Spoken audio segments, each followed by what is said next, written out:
We're going to meet a very interesting guy this morning who's going to make numbers and statistics interesting. I'd like you to meet Arnold Becker, who is a Vice President of National Television Research for the CBS Broadcast Group.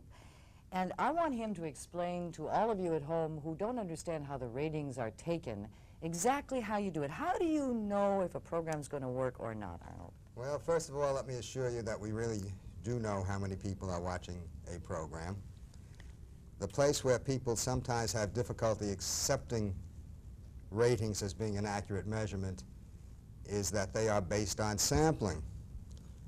That is, not everyone in the United States has to be asked what they are doing in order for us to know what they are doing.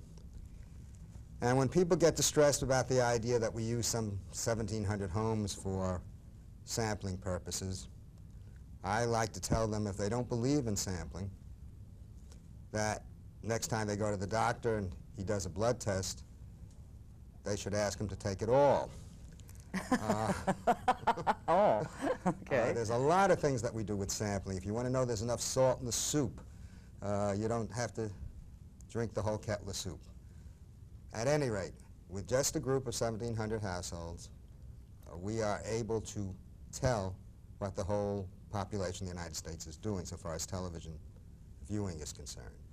And literally the way we do it is that we hire, commission the A.C. Nielsen Company, who's a major research outfit, to draw a sample, to put meters on the back of people's set. The meters measure whether the set is on or off, to what channel it is tuned. And during the middle of the night, this information is disgorged into the Nielsen computers that are located in a small town in Florida. The one thing the meter does not tell us is what the name of the program is. And not all programs are carried at the same time in every station in the United States. So the networks supply that information to the Nielsen Company on a station-by-station basis.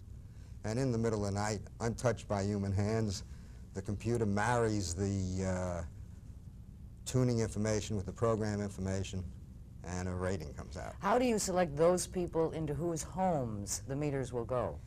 Every household in the United States has an equal chance of being selected.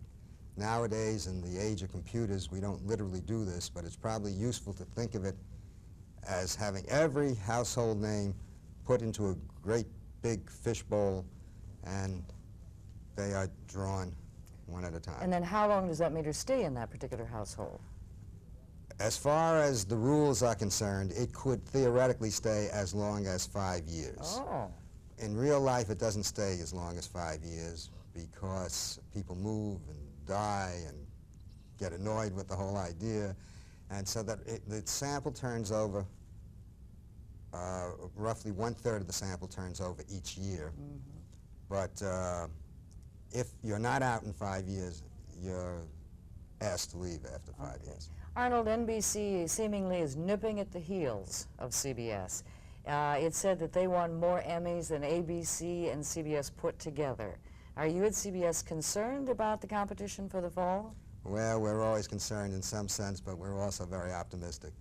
First of all, I've got to say that the amount of Emmys really is irrelevant.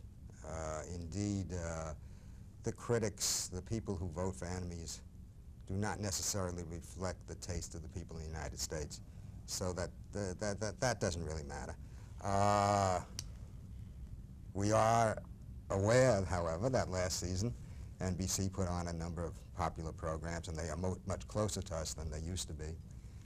On the other hand, we've won, some 24 times out of the last 29 years, and we're pretty confident.